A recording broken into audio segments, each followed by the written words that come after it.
from the footballgameplan.com, where football makes sense. I'm the czar of the playbook, Emory Hunt, back in the football game plan lab, about to play the role of Indianapolis Colts head coach Jim Caldwell and show you guys how you can beat the Saints. One of the weaknesses in the Saints defense is the outside linebacker play of Scott Fujita and Scott Shanley. These are smart outside linebackers who know where they're supposed to be. They know their assignments. Their problem is making the play in a run game. So if I'm the Colts, I want to attack the outside linebackers in the running game. One of the major plays they run is that stretch play. We talked about it before. Here's how you attack the linebackers in the stretch play. I'm Jim Caldwell. The way I attack the Saints outside linebackers in the running game is three basic plays: your stretch, your toss, and your belly play. This is the stretch play. Let's show how you attack it. What the stretch play wants to do, it forces the outside linebacker, which is this guy right here, forces the strong side backer to defeat the combo blocks, combo to the backer, and forces him to make the play right there. He also has to watch out for the crackback block of the wide receiver that's lurking around as well too. So this outside linebacker has to get there quickly, defeat the combo block, and make the play at the point of attack to shut down the stretch. Otherwise, it could be a long day for the New Orleans Saints if this guy cannot make the play. Another play that the Colts can attack the outside linebackers of the Saints is the toss play. And what you want to do is, in the toss play, you have the guard, the uncovered guard right here, is to block the force guy, which is the linebacker, and puts this strong side back in a situation where he has to make the play on the end. The way they go about doing this is simple. This guy pulls out. His job is to, keep an eye on this outside, on this middle linebacker right there. You have these guys reach blocking. He comes up and he has to be available to crack back as well too. So these guys reaching,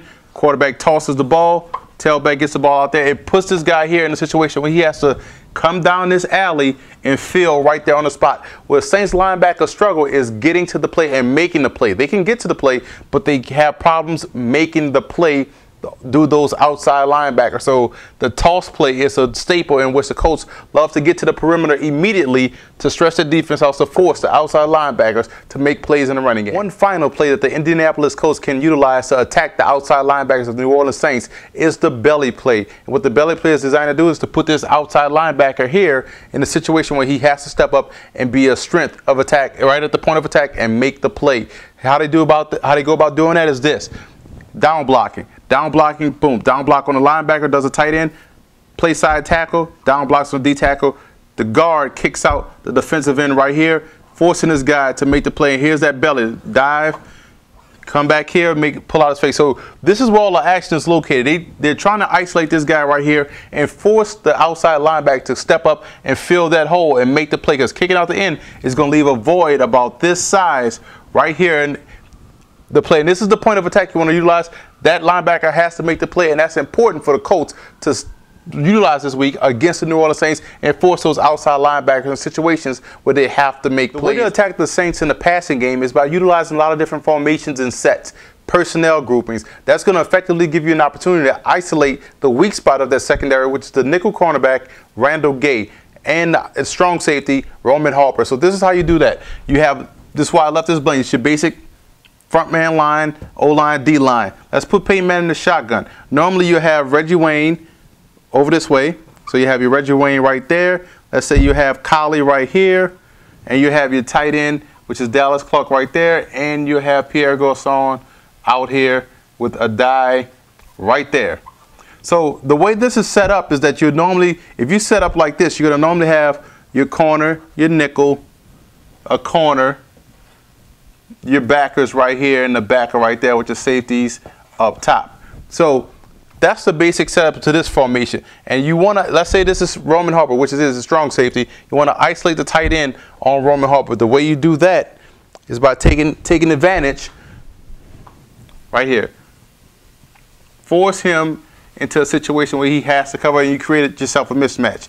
All you got to do now is move the running back to this side, or this side of Peyton Manning, split the tight end out this way, move the wide receiver in right there. See, now what you have created is a situation where this cornerback is now going to have to cover this wide receiver, thus isolating that safety or this backer on the tight end. You have created yourself a mismatch in that situation. Another situation you like to utilize. Let's say you want to isolate, the slot receiver right here on the nickel corner, which would be Randall Gay. How you go about doing that? That's simple. Again, The Colts don't utilize motion, which is impressive. So you got this guy right here. You got, let's say you put Peyton under center, Adai, Clark, Wayne, and Garcon. Let's put both these guys, I'm sorry. Put them on this side. Now you got both your wide receivers over here. Now you still have a situation where you've isolated the top two corners are right there, because if the Saints are smart, they wouldn't put their third corner on their second receiver. So now you've drawn the top two cornerbacks, 1 and 2, thus isolating the nickel guy over here, in which you want the favorable matchup, because Gay has struggled in coverage. If you look at the film, a lot of teams have picked on Randall Gay throughout the season. He is the weak link of their secondary, along with the rookie Michael Jenkins, as well as the strong safety Roman Harper in coverage. So if I was the Indianapolis Colts, I look for ways to attack those 3 guys in the passing game in order to have success throwing the football. Offensively, for the Indianapolis Colts, what they want to do is attack the strong side running game of the New Orleans Saints. The way you can effectively do that is by strong side slants and various amounts of zone blitzes toward that strong side. That way you'll be able to shut down the Saints' rushing attack off tackle, because the Saints usually run strong side. You rarely see the Saints run weak side. So whatever the tight ends usually lined up, that's where they're running. Best play to do that is a lot of different stunts and slants toward the strong side. The way you could effectively shut this down is have your guy right here, the field guy.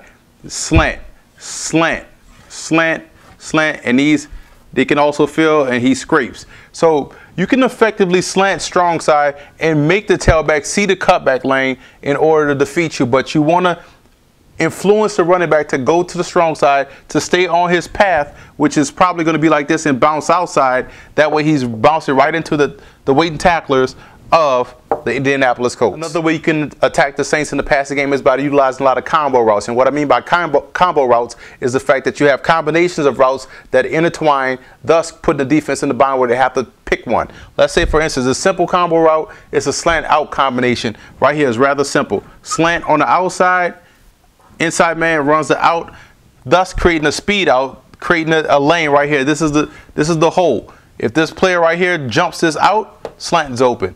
The player, backs up and covers this, sits underneath that slant, the out is open. That's a combo route. Over here, let's say the tight end to the slot side. Let's say you have the tight end, the outside man running the slant. He can run the wheel route. It's one of the things they like to do. They'll send this wide receiver on the slant, send the tight end out on the wheel with this running back tailing out in the flat, thus creating a triangle of disruption right here in this passing game. You want to utilize a lot of different combo routes. The smash route is another route that's utilized well. Let's say the smash route is this. You have the 2 wide receivers. One guy runs the other guy runs the corner. This guy runs the hitch. Again, quick read for the quarterback in case they blitz. Is a built-in hot route in this pass pattern. So a lot of combo routes will be utilized this week because of Greg Williams, the defensive coordinator for the New Orleans Saints, love to bring the blitz on opposing quarterbacks. So it's important to utilize a lot of these different combo routes to have some effectiveness in the passing game. Defending the Saints passing game, one thing that Drew Brees loves to do is to throw the ball down the middle of the field in the seams with those big, tall targets, whether it be tight end Shockey or wide receiver Marcus Colson. What you have to do as an Indianapolis Colts defender, you got to make sure you wall off that inside receiver. What I mean by walling off is this is how you do this. Let's say if this guy is running a post, wall off. When you wall off a receiver, all you have to do is don't jump on outside and chase him like this. You stay underneath and wall him inside because you have help over top with that safety in the cover too. So wall off the wide receivers in the seam, because if you jump on the outside, Drew Brees can throw the ball anywhere in this area and the receivers usually go get it. But if you wall off, it forces Drew Brees to make the perfect throw to defeat this coverage. But do not jump outside the receiver. Always want to wall off the inside receiver, in particular when you're playing the New Orleans Saints.